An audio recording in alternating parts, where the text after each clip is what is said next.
네, 진행을 먼저 시작해 주시는 감독님입니다. 다시 한번 박수 부탁드리겠습니다.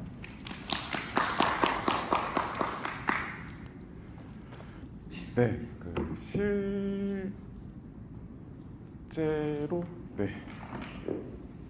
이 진행이 사실 처음이에요. 그래서 아주 원활하지 않을 수 있습니다. 사실은 일반적인 진행을 하려고 하는데 워낙 제도권 모더레이터가 아니어서 앞으로 되는 대로 한번 해보고요. 먼저 일단 영화를 보셨으니까 사실은 뭐 짧은 시간은 아니지만 그래도 90분 안쪽에 그 긴 여정을 담은 그런 작품인데요. 이게 시작을 제가 시작해도 괜찮은데. 그럼 해주시죠. 네. 질문은 있으신 거죠? 질문 있어요. 여러 가지가 있는데 네네. 이거 해야 되나 말아야 되나 그런 거. 시작이 애매해서. 네네. 네. 일단은 이제 많이들 초반에는 어떻게 이 영화를 시작하게 됐냐 이런 것들 많이 물어보시니까 거기에 대해서 이제 가상의 질문에 굳이 또 답을 드리자면 괜찮죠? 이런 거 괜찮으시죠? 훌륭하시네요. 네네네. 그러면은 사실 이제 저는 다큐멘터리 작업을 할 생각이 좀 없었고 또 잘 몰랐어요. 근데 뭐 영화니까 다 영화 아닌가 이렇게 생각을 했었는데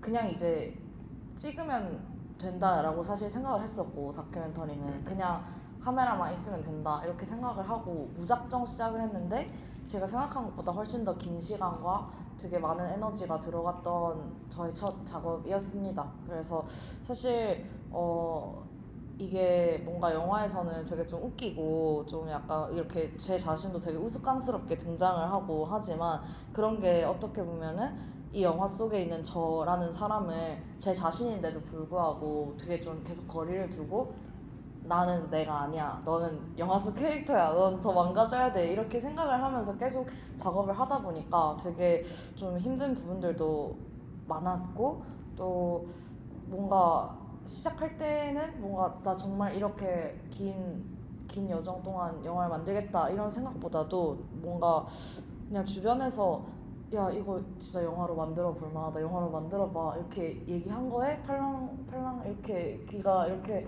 돼가지고 해볼까 하고 시작을 하게 된 거였어서 사실 너무 투박한 부분들도 많고 되게 만듦새가 훌륭하지는 않은 그런 영화인 것 같아요. 그래도 진짜 진심으로 열심히 저의 덕질했던 시간들을 생각하면서 만들었던 그런 작품입니다. 사실 이 영화에 대해서 저희가 얘기를 하는 자리지만 제가 이 영화를 만든 지도 벌써 3년 가까이가 되어가고 뭔가 이 영화를 가지고 엄청 많은 얘기들을 했어요. 그래서 자꾸 이렇게 되게 엄청 아련하게 얘기를 하게 되는데 그 부분은 좀 양해를 해주시기를 바랍니다. 네. 실제로 그 다큐멘터리 작업에 있어서 자기를 드러내는 부분은 상당히 중요하지만 또 그만큼 용기가 필요한 부분이라고는 하거든요. 그리고 실제로 이제 자기의 경험에 대해서 이 사건이 이제 확장이 되는 부분이 생기잖아요. 근데 여기서 되게 개인적인 생각 감상으로는 그것을 이제 사회 쪽으로 확장을 완전히 넘어가기 전에 일단 처음에 잡았던 기획에 집중을 했다라는 부분. 만약에 중간에 이제 정치적인 부분이라든가 이쪽까지도 확장할 분명히 여지가 있었고 그리고 어떤 사람들은 그걸 기대했을 수도 있다고 생각했는데 근데 그 부분에 있어서 아마 엄청난 결단력이 있었을 거라 생각이 들어요. 그래서 그걸 끊고 원래 기획을 집중해서 갔다는 부분에 있어서 정말 이 어떤 몰입이라던가 집중에 대한 역시 덕후의 어떤 이거를 가지고 계신 분이구나라는 생각을 했었습니다. 근데 원래 기획은 그게 아니었을까요? 네. 네, 사실 처음에 영화를 찍기 시작할 때는 어쨌든 제가 제일 궁금했던 거는 저처럼 뭔가 충격을 받고 이제 그만 좋아해야지 생각하는 팬들도 있었지만 계속해서 이 덕질을 하고 막 이렇게 옹호를 해주는 그런 팬분들이 되게 많이 있었어요. 근데 실제로 항상 이 영화에 대해서 얘기를 할 때마다 뭔가 최신 사례로서 뭔가 여러 가지 설명들을 드릴 수 있게 되는데 그러니까 그 말은 항상 오빠들이 자꾸 잘못을 해가지고 계속 약간 최근에 누가 있었잖아요 라고 말씀을 드리게 되는데, 안 그래도 최근에 BTS 슈가가 그 음주운전 해가지고 막 킥보드 타고 뭐 어쨌다느니 스쿠터를 탔다느니 그런 이슈가 있는데, 아무튼 간에 이제 그런 일이 있었는데도 사실 저도 이번에도 반응을 보고 놀란 게 막 음주운전을 한 게 귀엽다? 이런 반응들도 있는 거예요. 네. 귀엽다 이런 반응도 있고, 또 다른 데서는 빨리 탈퇴해라 이런 반응들도 있고. 근데 어떻게 보면은 그렇게 계속 좋아하는 팬들의 심리가 저한테는 좀 신기하게 느껴져서 그분들에 대해서 좀 찍고 싶은 생각이 되게 강했고, 그리고 그런 분들이 어떻게 보면 박사모나 태극기 집회랑 되게 겹쳐 보여서 사실은 제일 처음에 기획을 할 때는 뭔가 우리 사회의 진짜 그릇된 우상화에 대한 얘기를 하고 싶어서 막 정치적인 부분이라든지 종교적인 부분이라든지 그런 걸로의 확장을 처음에는 엄청 생각을 많이 했어요. 근데 오히려 만들다 보니까 말씀하신 것처럼 제가 집중을 해야 되는 곳이 따로 있다는 거를 나중에서 오히려 깨닫게 된 거예요.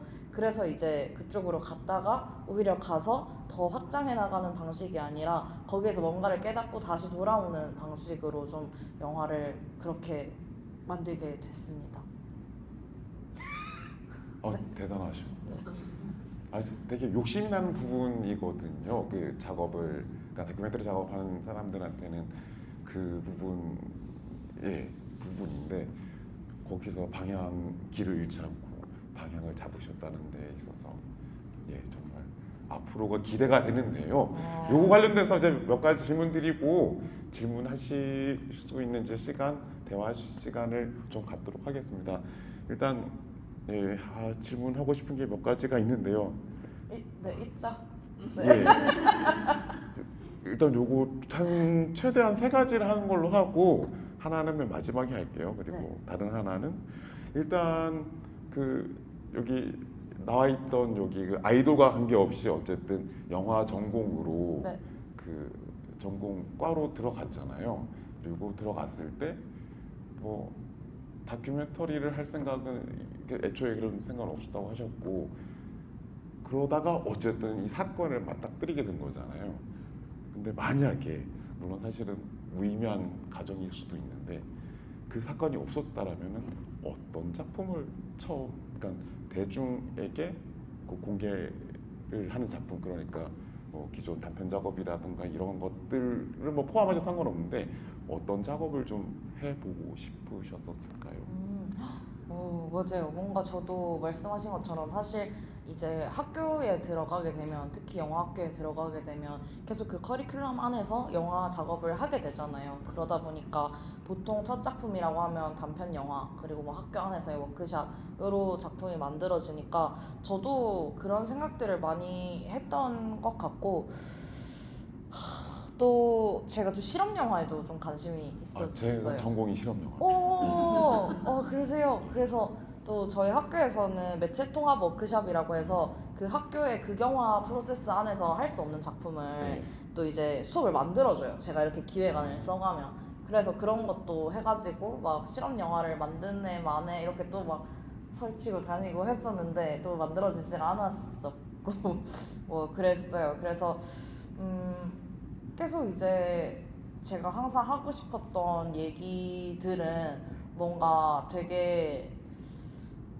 유머 감각이 있는데 그 안에 되게 좀 사회적인 어떤 소외된 사람들이라던가 뭔가 그런 좀 눈길을 줘야 하는 사람들, 우리가 잘 알지 못하는 사람들, 그런 사람들을 좀 많이 보여주고 싶다는 생각을 했던 것 같아요. 근데 사실 말씀하신 대로 그 과정이 너무 저한테 어렵게 느껴지는 이유가, 그 학교를 다닐 때는 뭘 찍어야 되는지가 확 와닿는 게 사실 계속 없어서, 물론 제가 되게 일찍 2학년 되자마자 거의 이 영화를 찍기로 결심을 하긴 했지만 1학년 때는 내내 학교에서 시키는 것들을 하다 보니까 진짜 내가 내 의지로 하고 싶은 게 좀 없어서 계속 그거에 대한 고민을 하던 시기였어요. 뭔가 진짜 내가 하고 싶은 거 뭐지?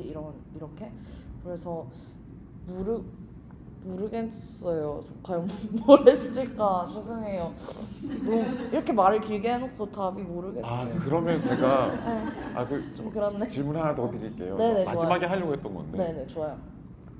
되게 흔한 질문 있잖아요. 차기작? 예. 아 왜냐면은 지금 뭘 해야 될지 모르겠다 하셨는데 사실은 네네. 사실 어쨌든 작업을 하신 건 사실 되게 성공한 케이스인 거거든요. 저도 그 해에 그 봤던 다큐가 하나 있었는데 그것도 사실은 일종의 그 어떤 장르에 되게 몰입했던 어떤 사람의 이야기였어요. 그 전지현가 나였나? 내 언니 전지현가나. 예. 그 사실 그 작품은 저기 정동진 영화제에서 보고 그리고 아마 당시에 그 성덕에 대해서 뭐 보도라던가 이런 걸 좀 들었었어요. 그래서 영화 재밌겠다 생각했었고 그 영화를 드디어 오늘 본 건데 사실은 이제 그 영화나 이 영화나 좀 제가 봤을 때는 어떤 되게 통하는 어떤 매기름이 있었거든요. 그리고 그게 어떤 이 시대의 어떤 그 제가 느끼는 어떤 문화, 어떤 현상 이런 부분으로 보기도 하는데 이거는 뭐 지금 말씀드리기에는 정리가 너무 안 돼 있으니까 그건 좀 차치하도록 하고 어쨌든 그 차기작이 어쨌든 하고자 하는 거에 어떤 열쇠가 되지 않을까 싶어서 네네 궁금합니다. 네. 찍었는데 아직 세상에 안 나온 차기작이 네. 있는데 단편 영화고요. 학교로 이거를 다 찍고 영화제도 다 돌고 개봉도 다 하고 나서 학교로 돌아가서 단편 영화를 하나 찍었는데 사실 아직 제가 완성을 못했어요. 또 게을러가지고. 근데 그 마음 이해합니다. 이해하시죠? 네, 간단하게 소개를 하자면 제목은 이상현상이고요. 근데 이제 영어 제목은 포에트리 신드롬인데 그 이상이 쟤 정말 이상하다 할 때 그 이상도 되지만 시인 이상 이렇게 약간 좀 중의적인 의미예요. 그래서 이제 간단한 내용은 어떤 거냐면 뭐 두 남녀가 공원에 앉아서 시 낭독 모임을 하는데 근데 이제 이 여자애는 남자애를 좋아해서 자꾸 사랑시를 읽고 남자애는 이상을 너무 좋아해서 계속 이상시를 음미하는 거예요. 그래서 이 여자애가 계속 그 시를 주고받다가 점점 화가 나서 이상해져요. 근데 이렇게 말하면 정말 또 뭘 찍은 걸까 이런 생각이 드실 수도 있지만 그 이상해지는 방향이 시의 내용이랑 연결이 되거든요. 그래서 시에서 읽었던 대로 뭔가 그 상황들이 이렇게 진행이 되는. 그래서 시를 알지 않은 그 시를 제가 또 말하면 또 재미가 없어가지고 언젠가 보게 되실 관객분들이니까 그래서 그런 좀 이상한 영화를 찍었고 그냥 그 영화를 찍을 때는 첫 번째는 제가 성덕을 찍고 나서 거의 한 2년 넘게 영화를 안 찍었더라고요. 바쁘기도 바빴는데 근데 영화 찍는 게 무서워서 좀 못 찍고 있었는데 영화 찍는 거를 재밌게 한번 느껴보자가 1번이었고 두 번째는 제가 시를 또 너무 좋아해가지고 시가 나오는 영화를 찍고 싶었어요. 그래서 그런 이유들로 만들어진. 그리고 또 그때 당시에 이렇게 말해도 될지 모르겠어요. 제가 짝사랑을 하다가 이제 차였어요. 그때 제가 한 6개월 정도 제가 일방적으로 쫓아다닌 건 아니고 이제 같이 잘 다녔는데 차여가지고 그 슬픔으로 이제 짝사랑하는 여자의 심정을 담은 영화를 만들어야겠다 하고 막 미친 사람처럼 막 이렇게 써서 찍었죠. 네. 그런 영화가 한 편 있고요. 이제 언젠가 내년쯤에 세상에 나올 예정이고요. 그리고 이제 지금 쓰고 있는 거는 요양병원에 대한 장편 극영화인데 그거는 이제 살러 가는 사람보다 죽으러 가는 사람이 더 많은 요양병원에서 일하는 사람들에 대한 이야기예요. 그래서 이제 요양병원은 의사보다 간호사, 간호조무사, 요양보호사 이런 사람들이 훨씬 더 숫자도 많고 권력도 강하고 그렇거든요. 그래서 좀 어떤 군상극 같은 그런 재밌는 이야기, 좀 블랙 코미디 약간 이런 거. 재밌을 것 같지 않습니까? 네, 이것저것 하고 있습니다. 다음번에 여기 이 영화에 나오는 씨 없는 수박 김대중이라는 분인데 요양원을 했었어요. 앞으로 건강원을 한대요. 아무튼 요양원을 했던 그래서 좀 매치를 시켜본 거거든요. 이 영화가 그 요양병원 얘기가 조금 나와요. 그래요? 예. 아무튼 이때도 오시니까. 네네. 예, 그래서 다음에 오셨을 때 네. 예, 노래도 좀 들으시고. 인터뷰도 하고. 근데 네. 저 형은 무리를 안 일으켰는지 모르겠어요. 뭔가 네. 있을 수도 있겠죠. 아무튼 뭐 네. 그건 넘어가고. 네. 예. 사실은 몇 가지 준비를 하려고 했던 것들을 다 이렇게 종합적으로 말씀해 주셔서 저는 그러면 정리를 하면서 이후 저희 다시 그 질문을 드리도록 하고요. 혹시 영화든 뭐 관련돼서 궁금하시고 말씀하시고 싶은 부분이 있으면은 네, 질문을 부탁드리겠습니다. 그냥 소감 같은 거 말하셔도 괜찮아요. 마지막으로 네. 정대님이 죽지 않았으면 좋겠다는 걸 말씀하셨는데 저는 기자님도 죽지 않았으면 좋겠다고 말씀하셨는데 그 기자님 자신에 대한 능력에 대한 자기만한 기자였고 제가 들었을 때 감독님이 죽지 않았으면 좋겠다는 지속적인 사랑을 왜냐면 제가 생각을 해봤죠. 누굴 그렇게 좋아했는 적이 없고 연예인 사랑의 배신을 했을 때 제 전 여자친구가 죽었으면 좋겠다고 생각 안 하면 저는 계속 사랑합니다. 정준영에 대한 그런 영화를 만드셨지만 아직 그 마음 남아 계시는 것도 좀 느껴졌고 아직까지 그런 마음이 있으신지. 일단은 사실 그 죽지 않았으면 좋겠다는 말이 좀 어떻게 보면 중의적인 의미였는데 말씀하신 것처럼 너무 많이 좋아했던 사람이면은 사실 내가 그 사람이 앞으로 더 이상 궁금하지 않든 더 이상 좋아하지 않든 그냥 잘 살아라 이런 마음이 되잖아요. 그런 마음이 첫 번째로 있었던 것 같고 두 번째로는 사실 어떤 범죄를 저지르고 나서 그거에 책임을 안 지고 그냥 죽음으로 그걸 무마하려고 하는 사람들이 되게 많았어요. 예를 들어서 극 중에서 저희 엄마가 좋아했던 분도 돌아가셨고 또 제가 이제 이 내레이션을 쓰던 시기에 뭐 이제 정치인 중에서도 그렇게 죽은 분이 계셨거든요. 근데 이제 그런 소설에서 정세랑 씨 소설에서 그런 문장이 있는데 어떤 죽음은 가장 최종적인 형태의 가해였다 뭐 이런 얘기가 나와요. 근데 그 이유가 어쨌든 죄를 지었든 안 지었든 그거에 대한 어떤 확인을 시켜주는 거 그게 어떻게 보면 피해자에 대한 마지막 도리라고 생각을 하는데 그 사람이 죽어버리면은 사실은 피해자들은 아무한테도 탓을 할 수도 없고 책임을 물 수도 없잖아요. 그래서 그런 의미에서 너무 죽음으로써 제일 별로인 짓을 하지는 말았으면 좋겠다 이런 생각도 좀 있었던 것 같아요.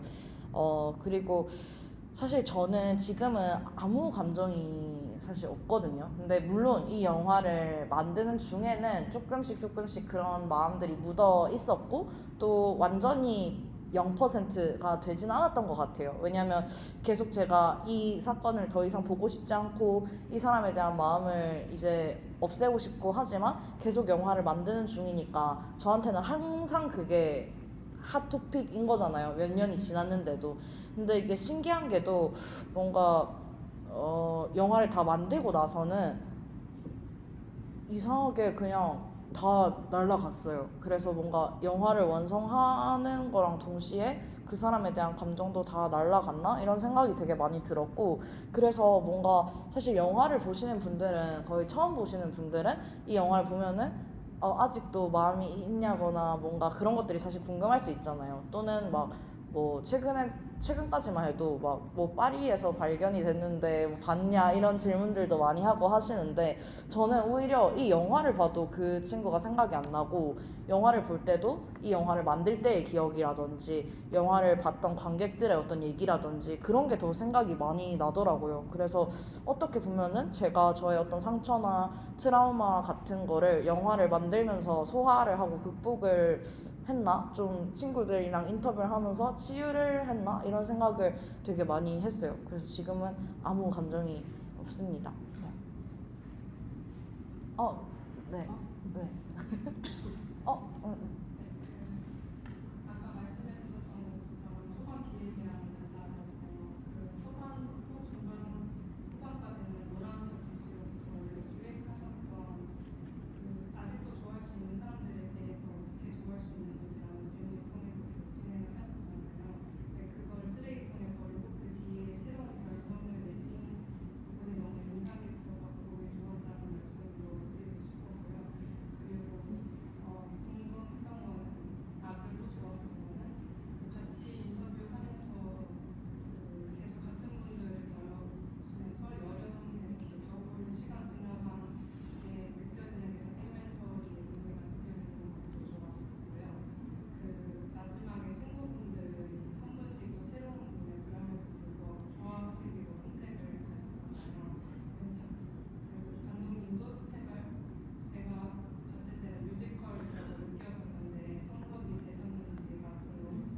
아, 네. 너무 일단은 감상해주신 부분들 너무 감사해요. 제가 그 뭐지 휴지통에 넣고 그런 부분들이 좋았다 이렇게 디테일한 얘기는 또 처음 들어봐가지고 너무 감동이고요.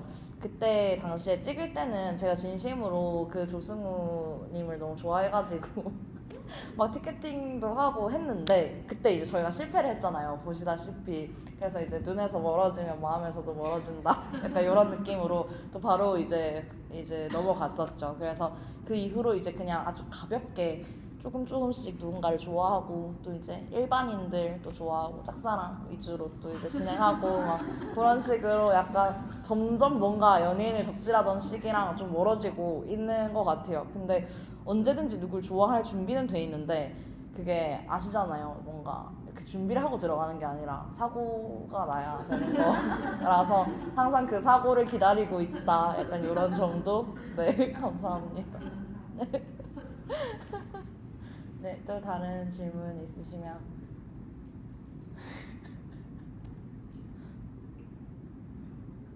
네. 저희 소감과 질문이 같이 있는데 일단 저는 뭐 작가든 아니면 콘텐츠를 좀 만든 사람들 워낙 많은데 자기 얘기를 사실 남들이 보기에도 재밌게 작업화하는 게 진짜 어려운 일이라 생각하거든요. 가장 단순하게 작업을 시작할 수 있는 방법이지만 동시에 내 얘기가 남한테도 재밌으려면 엄청 힘이 있어야 되는데 그걸 증명을 해낸 점에 있어서 저는 볼 때마다 참 너무 그런 점에서 좋은 영화고 좋은 사례다라는 생각이 들었고 그래서 질문인 게 되게 많은 창작자들이 자기 치유적인 작업 혹은 자기의 개인사를 드러내는 작업을 할 때 하는 걸 굉장히 경계하고 다른 대상을 뭔가 작업하려고 또 노력하고 그런 부분이 있는데 어쨌든 본인의 얘기로 작업을 품에 있어서 약간 거리를 두려고 했던 부분이나 좀 더 신경 썼거나 경계했던 그런 지점들이 있었는지 그런 게 좀 궁금해요. 오, 감사합니다. 사실 뭔가 예를 들어서 유튜브 같은 걸 찍을 때도 뭔가 내가 나를 찍은 걸 보면은 되게 당황스러울 때가 많잖아요. 내가 이렇게 말을 하나, 내가 이런 습관이 있고 내가 이렇게 생겼나부터 시작해서 너무 많은 것들이 있는데 저도 뭔가 어떨 때는 진짜 촬영 감독이 따로 없으니까 카메라 앞에 두고 저 혼자 생쇼를 할 때도 있고 뭐 되게 여러 가지로 뭔가 제 자신이 너무 싫어지는 경우들이 많이 있었어요. 근데 계속 이제 생각을 했던 거는 제가 아까 전에도 짧게 얘기했지만 저를 저 자신이라고 생각하기를 좀 포기하고 이 영화에 오세연이라는 캐릭터가 등장하고 이 사람의 어떤 일대기를 내가 찍고 있는 거야 라고 생각을 되게 많이 했었고 실제로 그렇게 저 자신한테 주입식 교육을 시키기 위해서 제가 주인공인 어떤 소설도 썼었고 이 영화를 찍으면서 그러니까 그 소설의 내용도 그냥 이제 이 영화의 내용이랑 똑같은 거예요. 다큐멘터리랑. 근데 막 얘가 있었고 얘가 중학생 때 엄청 성덕이었는데 갑자기 이렇게 됐다 막 이러면서 저 혼자 막 그런 것도 쓰고 되게 뭐 아니면은 뭐 약간 좀 뭐랄까요 로드맵처럼 막 포스트잇을 붙여가면서 막 오세연이라는 사람이 누굴 만나고 막 이렇게 되게 계속 사실 남들이 보면 되게 진짜 미친 사람처럼 보일 수도 있긴 한데 계속 그렇게 저를 제가 아니라 영화 속 캐릭터라고 생각하려는 노력을 엄청 많이 했었어요.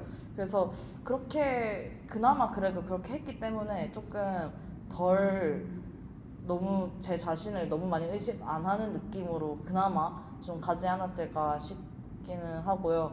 근데 진짜 자기 자신이 등장하는 창작물이 요즘 들어서 또 되게 많이 나오잖아요. 근데 생각보다 더 힘들었어요. 뭔가 그리고 그거를 보기에는 사실 쉬워 보이기 때문에 저도 만들면서 그때서야 알게 됐었고 진짜 사소한 부분 하나부터 너무 신경이 쓰이는 거예요.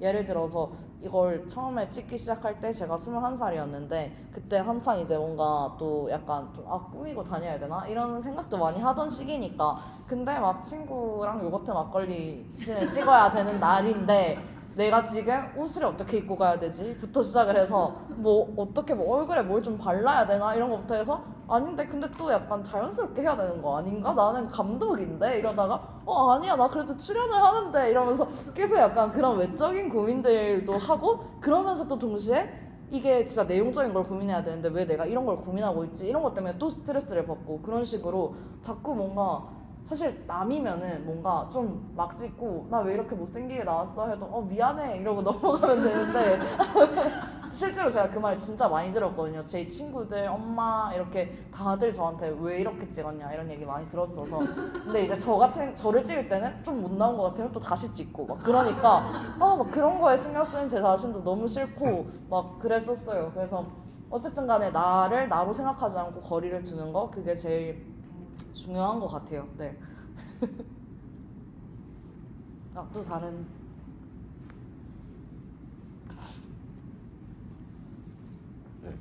영화 속에서 타자화를 상당히 잘 하신 것 같아요. 그리고 스스로 망가지기를 두려워하지 않으시고 라면 먹는 장면은 일품이었습니다. 네 감사합니다. 저도 보통 네. 그 다큐 작업할 때 네. 혼자 많이 했거든요. 그래서 제가 만든 작품 저만 나와요. 다른 사람 이거 쓰는 게 좀 많이 힘들어서 저만 나와서 저 혼자 막 사막에 카메라 세워놓고 저까지 갔다가 와가지고 막 인사하고 막. 알죠. 그 작품은 네. 촬영은 6개월을 했는데 편집은 1년 반이 걸렸어요. 그래서 졸업도 1년 늦게 했어요. 네. 질문 드릴 게 하나 있었는데 네. 사실은 이제 요거는 질문을 할까 말까 하다가 혹시 아직 학생 신분이신가요? 아니면 졸업을 하셨나요? 애매하긴 한데 졸업을 아직 안 했어요. 예. 네. 이게 되게 중요할 수 있는데. 네네네. 혹시 아마 그 성향상 그러실 것 같지는 않지만 혹시 20년 후에 자기 모습에 대해서 한번 생각해 보신 적이 있어요? 왜요? 왜요? 그게 거기 한 20년 더 하면 제 나이쯤 되거든요. 그래서 그런 건 아니고 네네. 사실은 이제 어쨌든 지금 사실은 이제 영화 작업 그러니까 영상 작업으로 먹고 사는 부분에 대해서는 아직은 좀 경계 있는 때 시기이신 거잖아요. 아니에요. 혹시 그러면 그게 수입 구조가 나는 상황이신 거예요? 네. 성공하놓고 막 봐주시면 죄송해요. 근데 잠깐 설명을 드릴게요. 네. 이제 여러분들이 보시다시피 뭔가 묘하게 자꾸 말을 되게 잘하잖아요. 근데 제가 말하는 걸로 돈을 많이 벌고 글 쓰는 걸로 또 돈을 많이 벌고 근데 그 모든 게 제가 이 영화를 찍었기 때문에 창출된 일들이에요. 그래서 이제 제가 어떤 영상 작업 영상 외주 이런 것들을 하진 않고 약간 뭐랄까요? 약간 좀 연예인병 걸릴 만한 삶을 살면서 돈을 벌고 있는 그런 거라고 생각하시면 돼요. 뭐 강의 같은 것들을 한다던가 갑자기 제가 왜 수익 구조를 밝히고 있는지 모르겠지만 책을 쓴다던가 막 그런 식으로 이제 항상 프리랜서로서 항상 이것저것을 하면서 막 DJ 라디오 팟캐스트 DJ 이런 것도 하고 되게 이것저것 하면서 이제 파이프라인을 구축을 하셨군요. 뭐 그렇습니다. 되게 영화나 영상 쪽 분들이 사실은 꼭 갖춰야 되는 부분이거든요. 근데 이게 초기에는 그거를 잘 모르고 들어왔던 저희 때는 그랬어요. 근데 사실은 되게 중요한 작업을 미리 다 하셨습니다. 앞으로 작업을 더 기대하도록 하겠습니다. 영화 계속 하실 거죠? 네. 축하드립니다. 20년 뒤에는 저도 농사를 짓도록 하겠습니다. 저희 모더레이터님이 농부이시면서 또 창작자이시거든요. 제가 소개를 간단히 소개했거든요. 사연을 소개드리자면 지금 막 저렇게 막 그냥 농부 하시는 것처럼 하시지만 뭐냐면 제가 이분을 알게 된 계기는 평창국제영화제가 여기서 일어날 때 기획팀장이셨어요. 그래서 일을 몇 번 같이 했는데 당연히 전공을 영화 전공을 하셨고 그리고 봤더니 뭐 좋은 학교를 공부를 하셨고 자기 작업도 하셨고 그래서 이제 영화를 하는 사람을 내가 아는 사람이 있구나 하고는 그렇게 이제 몇 년 동안 일을 하고 몇 년 동안 소식 없이 지내다가 제가 이 포테이토 시네마를 하고 싶어가지고 누구한테 물어볼 사람이 없어서 팀장님 저 질문이 있는데 저 이런 걸 하고 싶은데 어떻게 하면 좋을까요? 그랬더니 사실은 제가 요즘 영화 일을 하지 않습니다. 네? 농사를 짓고 있습니다. 네? 어디서? 대관령에서요. 잘됐다! 제가 그래가지고 섭외를 한 거예요. 그래서 만나서 뵀더니 제가 팀장님으로 소개할 걸 했더니 놀자농부로 꼭 소개를 해달라고 하시면서 유튜브 채널을 되게 야심차게 하고 계십니다. 야심차진 않습니다. 네, 그 성격이 영상과 성격과 채널과 말투와 그 다 비슷하세요. 그 결이. 제가 굉장히 좋아하고 존경하는 선생님이신데 저희가 이제 분명히 이렇게 딱 이렇게 개발령에서 맞닥뜨려가지고 이렇게 보실 수 있고 뭐 저보다도 훨씬 더 저는 뭐 영화에 대해서 잘 모르니까 전문적인 지식을 가지고 있으셔서 이렇게 기획도 해주시고 진행도 해주시고 그래서 굉장히 고수십니다. 하지만 자꾸 놀자농부로 불러달라고 해서 제가 저기도 김하섭 놀자농부라고 크게 써왔어요. 네. 그렇습니다. 아무튼 네. 예. 사실 영화 관련돼서는 관련돼서 된 것들이 좀 장기 기억 거기서 지금 꺼내오는 중이어서 조금 잘 안 돌아가더라고요. 네, 아닙니다. 네. 네. 그 하나만 더 질문할게요.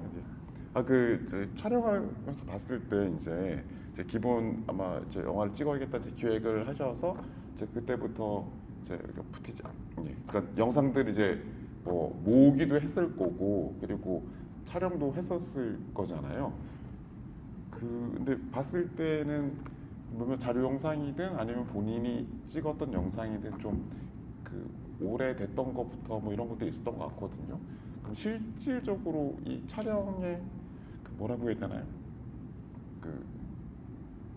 그렇게 되면 만약에 그거를 이제 촬영의 시작으로 본다라면은 보통 이게 시간이 얼마나 걸리는 작업이 될까요?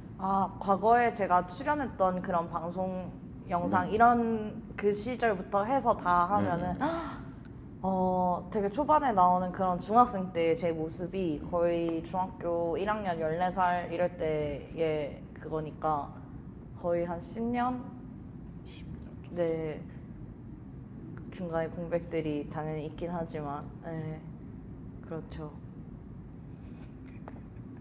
네. 10년짜리 작품입니다. 네, 그렇군요.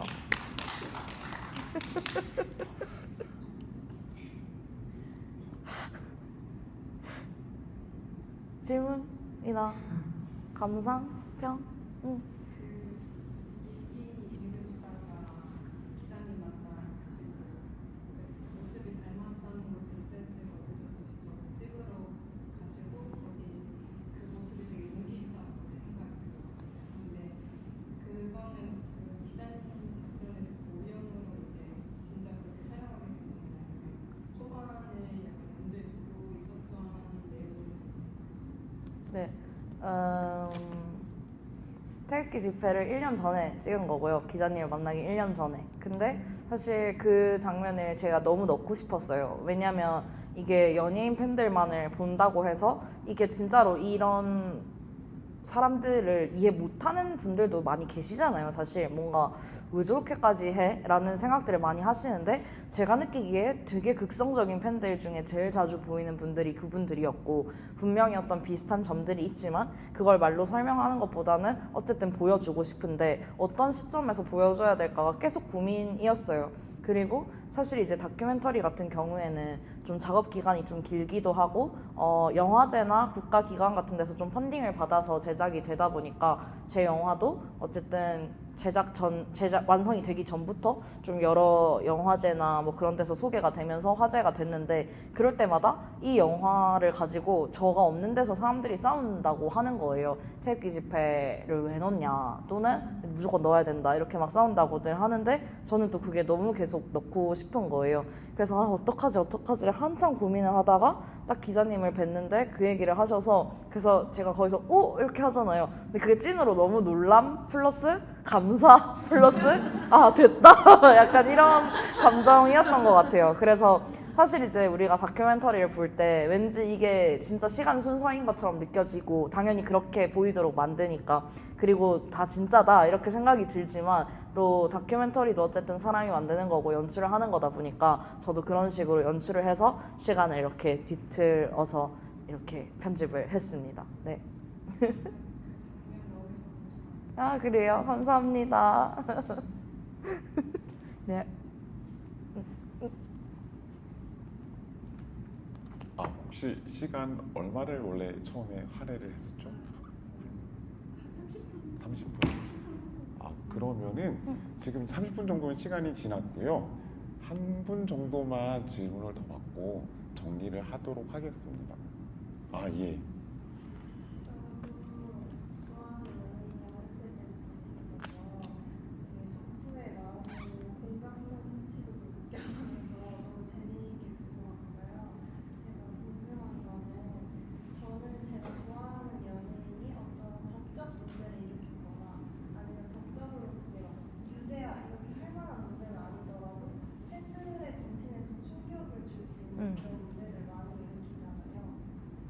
그런 걸 봤을 때 아직 이 사람을 볼 준비가 안 됐고 그게 내 좋아하는 마음에 영향을 미칠까 봐서 오히려 저는 그걸 안 보려고 막 모르는 척하고 싶어서 일부러 보지 않으려고 치워뒀을 때가 되게 많았는데 이렇게 큰 문제가 터지고 나서 어떻게 이걸 영화로 보는 거는 우선 뭔가 다른 사람들을 만나고 내가 좀 재미있는 추억이 될 만한 첫 그런 기차 타는 거라던가 서울에 가는 거라던가 이런 것까지 함께 했었던 그 거기에 영향을 줬었던 사람의 본판에까지 어떤 마음으로 가게 되었는지가 너무 궁금했고 그 부분에서 되게 인상 깊었던 게 그 설익은 무파마 편의점에서 드시는 장면이 뭔가 제가 느끼기에 제가 좋아하는 사람이 어떤 문제가 터졌을 때 이걸 소화할 준비가 내가 아직 안 돼서 모르는 척하는 그 마음이랑 설익은 라면을 소화하기 위해 이렇게 펄펄 삼키는 게 되게 닮아 있다고 와서 너무 그 장면이 인상이 깊거든요.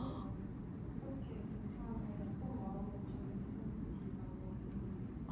진짜 평론가보다 더 대단한 대단하다. 너무 고맙습니다.